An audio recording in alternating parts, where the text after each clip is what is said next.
My name is Gloria Smith, the wife of the late Ken Smith, Normandy veteran.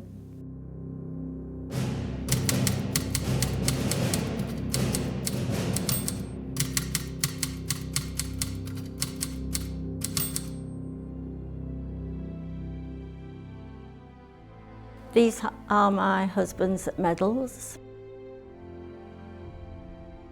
And this is my husband's berry, the Duke of Cornwall's Light Infantry. Yeah, he was a Yorkshireman. My husband used to talk to me an awful lot about the war, actually, which was horrendous. He landed on Gull Beach. You wanted to get ashore because if you were only slightly wounded getting off the boats, you'd sink the weight of equipment you've got on, about 60 pounds worth of equipment. You'd just take you to the bottom and you'd drown. One of our chaps was a 19-year-old lad, a Cockney lad in our company. He was stockily built, bombastic, bragging. He was afraid of nobody and nothing.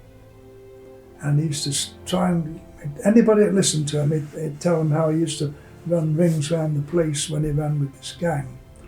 I was literally shaking with fear, not shivering, shaking on the salt boats. And all of a sudden I felt a hand on my shoulder and I thought it must be an officer or a senior NCO coming to tell me to pull myself together. When I looked round, it was this little Cockney lad. And he said in a shaky voice, he said, "I'm scared, mate, after all this." So I just said to him, "We'll stick together, look after each other." And I stopped shaking because I felt I had to set an example. It's peculiar as this. And immediately the rank went down.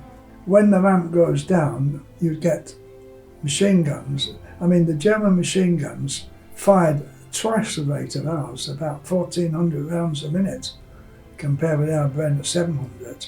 And the thing was to get ashore quick as possible and get off the beach, even at the top, because all you could see, the beach, they have the range of course on the beach, and it's just full of shells, mortar bombs and rockets. All you can see is the sand spurting up. And you know that there's mines all the way up on the beach. So even though the Royal Engineers that are gone ashore have put some tapes down where they've cleared the mines, they can't clear everything, there's so many. Next thing you see is body parts flying in the air, and you know that you're in the minefield, and you have to keep going. If a chap goes down beside you, you can't stop. You mustn't stop for a casualty, because once you stop, you're either using that person as an excuse not to go on, or you become a casualty yourself by stopping. Yeah.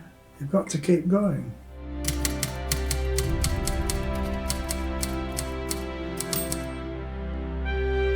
My husband used to have lots of nightmares regarding the war.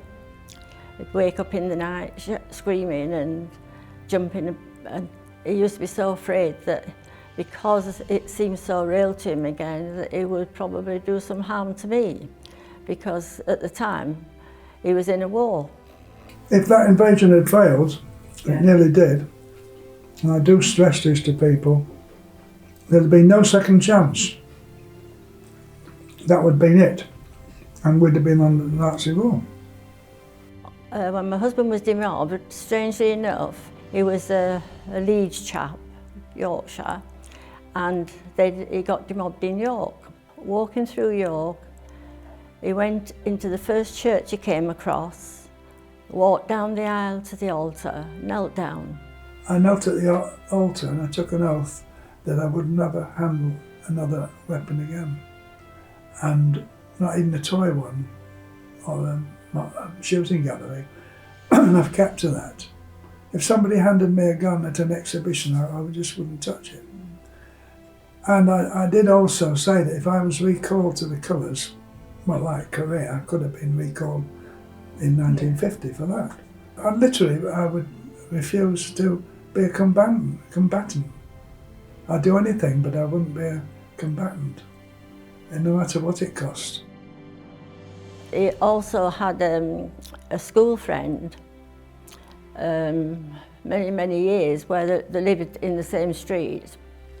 And of course, he got killed in the early days of going into the war. And my husband always remembered him. And every year when we went to Normandy, we would go to his grave, even now, and we used to put the poppy wreath on. My husband would have a few words, because he never forgot. And you don't forget. My husband said, you never forget, it's there with you forever.